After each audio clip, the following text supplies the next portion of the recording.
What stove is this? This is a Lusso R4 Euro.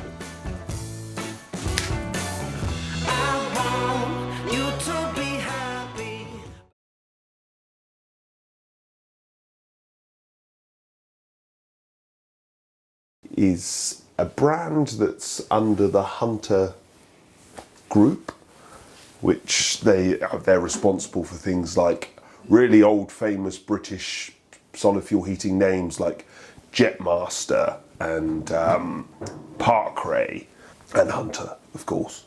It has quite a cool handle.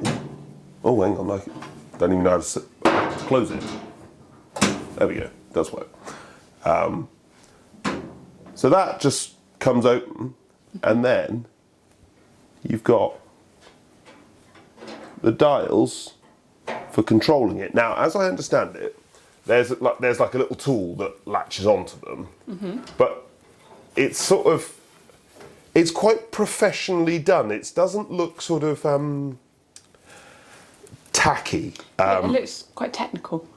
Yeah, it's sort of maybe it's got a masculine edge to it, but it's quite sort of like, you know, I can be quite particular, and it mentions that this is air from below and this is controlling air from above, because it's got little arrows about where the air is coming from, and little volume it's very, very obvious what you're controlling, what it's doing, which way you should be turning it for what. Yeah, there's just a part of me that feels like it appeals to the little boy in you that wants to turn dials and knobs and you know, I quite like it. And then actually this cover that hides them is the handle, so that just pulls a little bit further across and the door opens. And it's sort of, there's a little spring on it to make sure it feels sort of nicely damped. I quite like it. Can you see in the stove? Yeah, we can see most of it. Yeah, that's better. We can turn the stove. It's not fitted yet. And we've got, obviously we've got a log store. And this range, they do a few different versions. I think they do this sort of log store style in a couple of sizes. They've then got an inset range, which they do a 4, 5 and a 6. And they also, rather than doing a log store freestanding version of the 6, I think it's quite a well thought out range of stoves. And it looks nicely made. We appear to get something.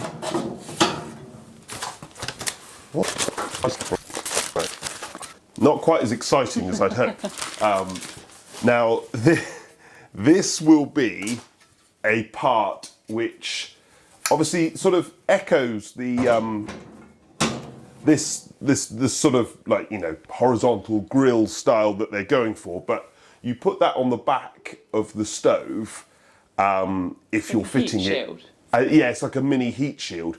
This stove has quite impressive distances to combustibles. It's designed to make installation into, you know, modern outbuildings or, you know, barn conversion or whatever it is. New builds make that nice and easy. It's also got direct air, so, you know, modern houses need ventilation. This will have that all built in, which is quite nice. And that's about getting distances to combustibles down.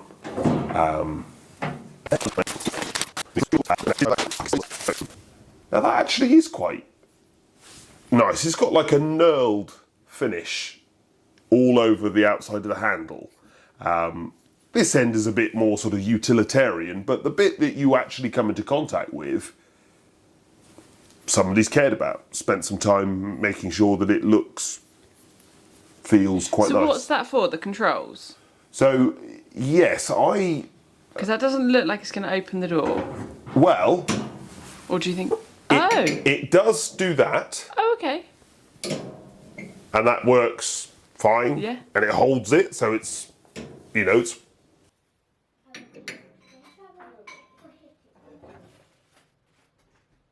It connects straight onto those dials, and you just spin it.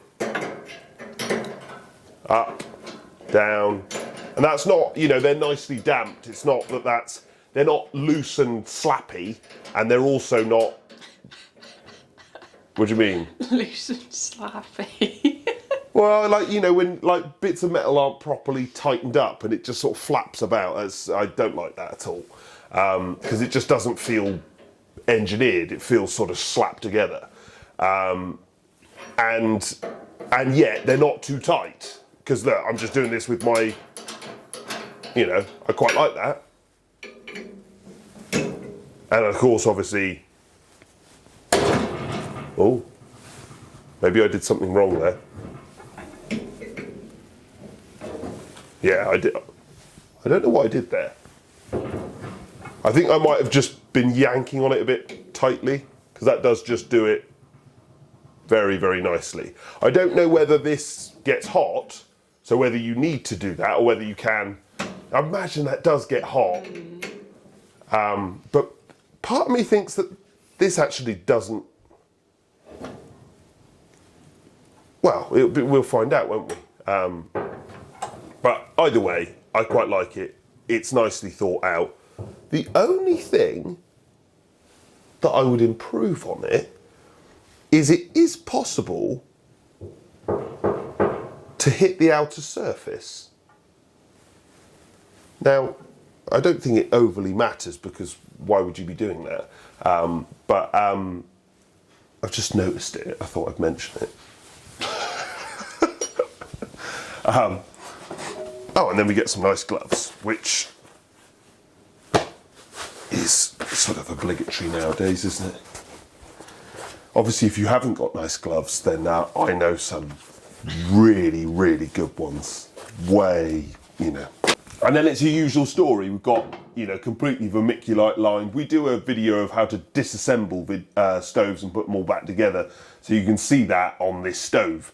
But the internals look smart, nice. We've got stainless steel in there. We've got things that sort of look well presented and well put together. What do you think of the look? Oh, actually, we've got in the glass, etched in the Lusso brand. I quite like that. Some people are sort of less of a fan of these dots around the glass. They're a bit oven-y. They are a bit oven-y, yeah. I only said it. Can you notice? You don't really notice them. I only say that because I've heard other people say it, and I actually like them.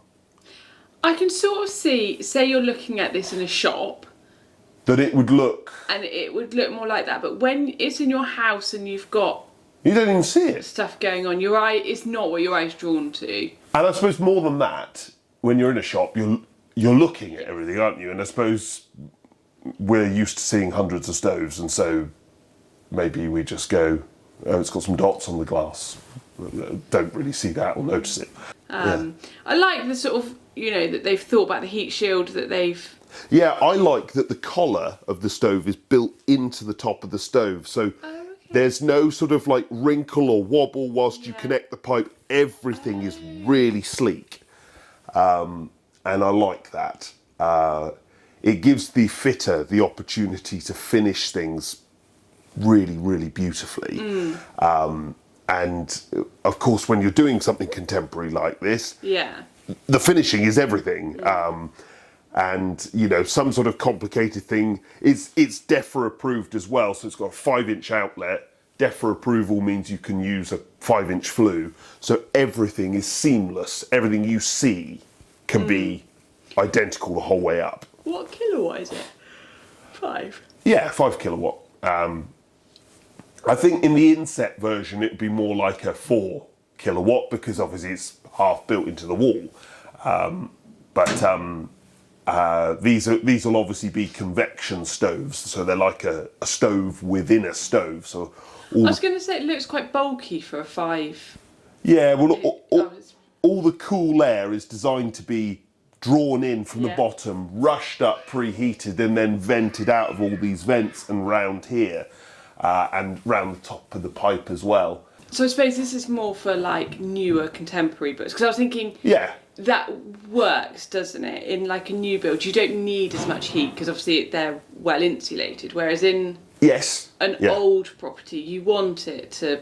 Yeah, if you've got a big old orangery or something, you're gonna want that, but they do the bigger size, so you're gonna want the size up, right? But yes, for contemporary builds, so it looks proportionally right, but it's not. But it's not going to cook you. Yeah. That's the idea, because that's the biggest problem with modern houses is too much heat with stoves. You know, you work out the average, sort of little space. They've already got all the other forms of heat, and you need, like, the stove's job is to produce like 1.5 kilowatts. And of course, the smallest ones they make are about 4.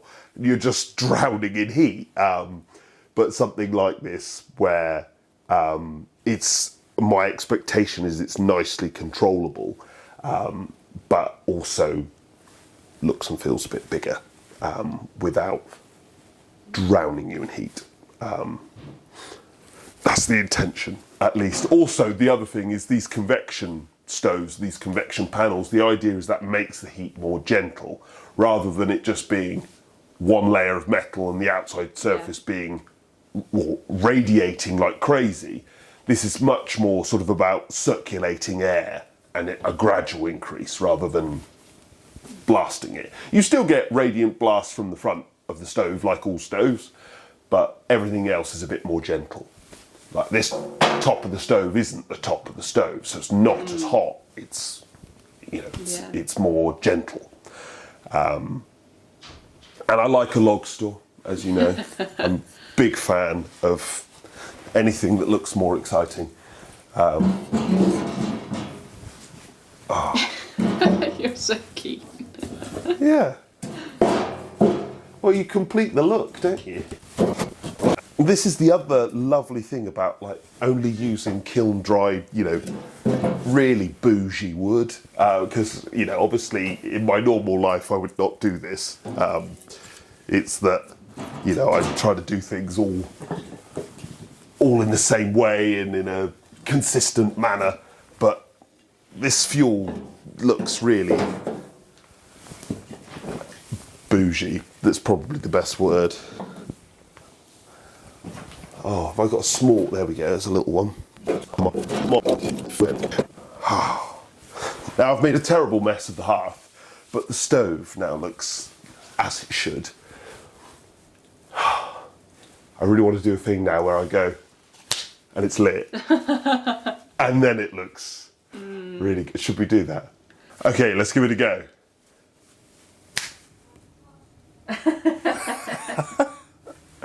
It was worth it. It was a lot of effort. But thank you very much for watching, and check out the other videos when they come out. But it's our first try with the Lusso R4 Euro.